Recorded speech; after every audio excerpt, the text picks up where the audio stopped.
কি বলেছ মাতুল? তাকে যুদ্ধ করতে রাজি আছো? এই আর কি নাম শুনে দাদু ভাই তুমি রাত ফেলে বলল যাও যাও দাদু আগামীকাল রণসামনে সেজে যুদ্ধ ক্ষেত্রে দিয়ে অবতীর্ণ হবে।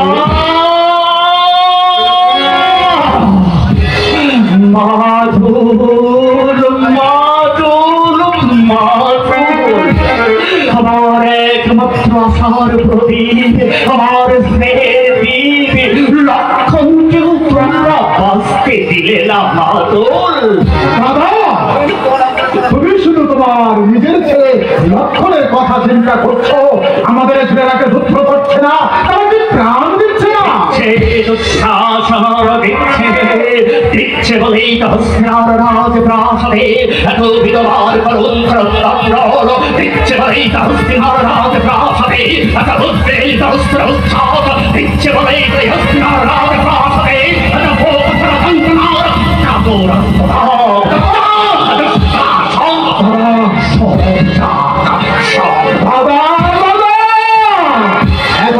যখন তোমার হৌদাজ তাহলে আবেগ দাও দাদা, আমি ধর্মরাজকে খুলে দিয়ে বলে আসে আর যুদ্ধের প্রয়োজন নেই। মহামারী মহাবন্ধ করছে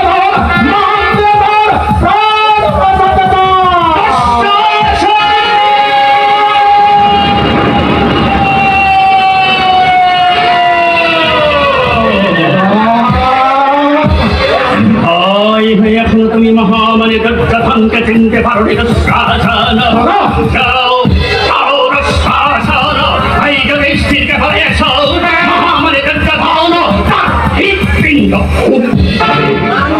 তবু মন দিয়েছে তার বাঁচাবে না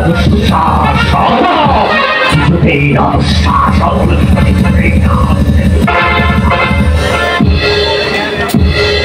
দাদা। কথাটা মনে রেখো।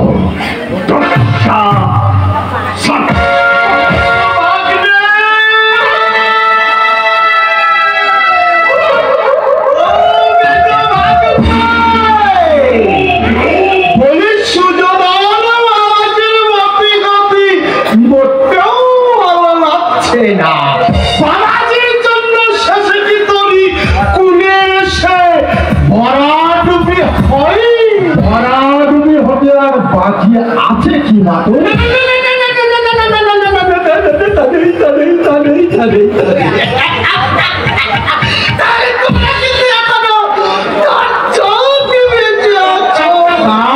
তোমার ধাতে সইছে না মাতুল।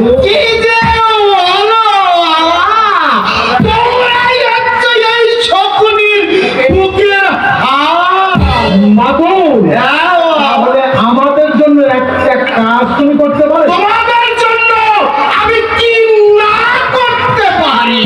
বলো বলো বাবাজি, কি কাজ করতে হবে? গুপ্ত হত্যা। হলো মাতুল, গুপ্ত হত্যার কথা শুনে চোখটা এমন উল্টে আকাশে উঠে গেল কেমন?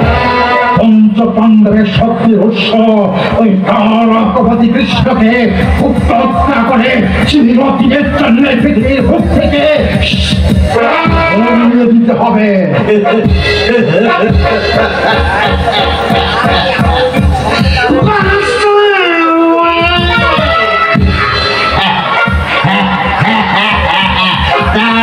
বলছি কি কঠিন কাজ আছে, আমি বলি কি কাজটা তুমি করে ভালো, তাতে তোমার বৃহত্তর ক্ষতি অর্জন করা হবে। আর তুমি আমাদের অন্নদাস থাকতে আমি করবো এই কাজ। আমি তোমাদের অন্নদাস, শুধু আমাদের অন্নদাসই নাও মাথা, তুমি হচ্ছে কৌরবের কাল রাহু।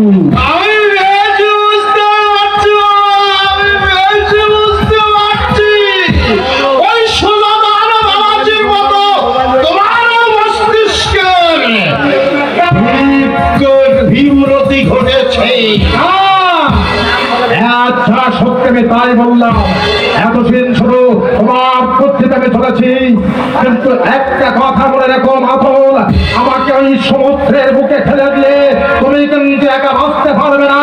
এই বিশ্বাস যখন করবে সে তোমার মতো মাতলকে কিন্তু ক্ষমা করবে না। কথাটা যেন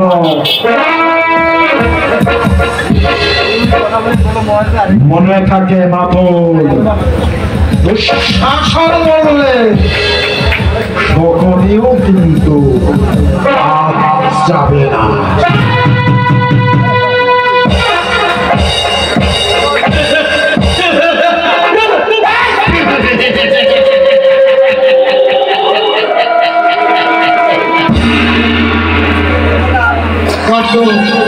হাতি ঘোড়া গেল মশা বলে কত জল।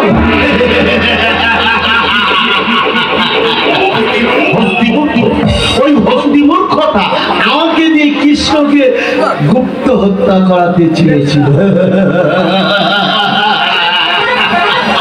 ও ভেবেছিল আমি ওর মতো বোকা বোকা।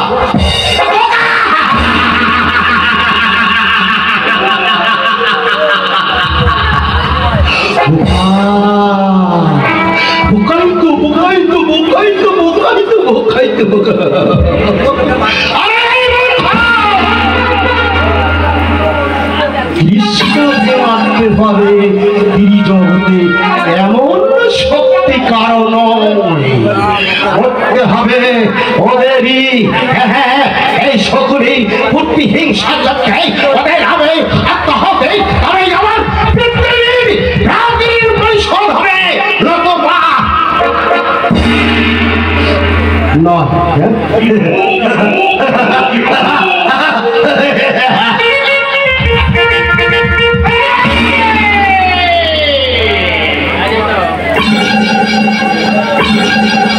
আমি মহাভারতের কাল রাহু, আমি একালের, আমি সেকালের, আমি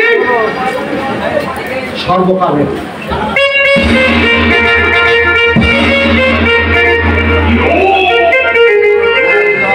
না না তা হয় না, তো হতে পারি না। আপনার তোমার ভাই হলেও সুযোধন তোমার সহোদর ভাই, তাই তার হয়ে যুদ্ধ করা তোমার কর্তব্য।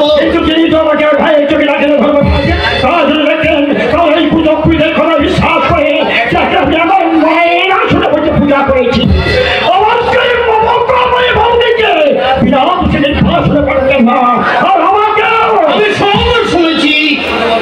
শুধু তবুও বলবো তুমি তুমি বড় ভাইকে ত্যাগ করো না। কিন্তু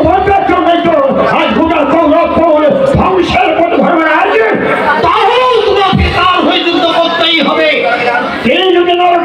তুমিও যাবে। মূল্য এই যে স্বধর্মে মরণ শ্রেয় আর পরধর্ম ভয়াবহ। বড় ভাইকে সাহায্য করা, বড় ভাইয়ের আদর্শ পালন করাই ভাইয়ের ধর্ম।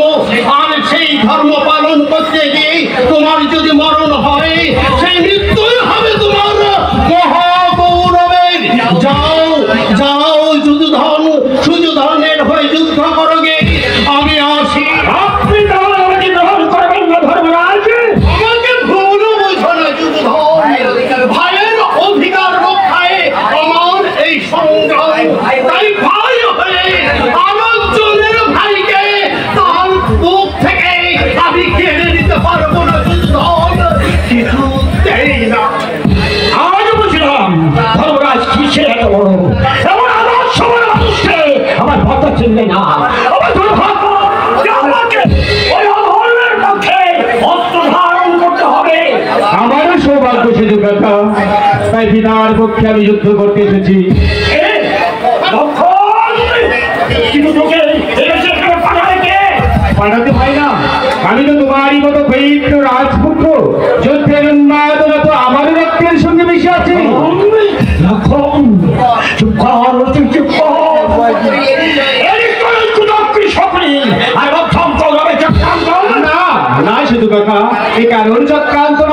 ওদের অভিযুদ্ধ তোলফার জেনে আমি মায়ের কাছে অনুমতি নিয়েই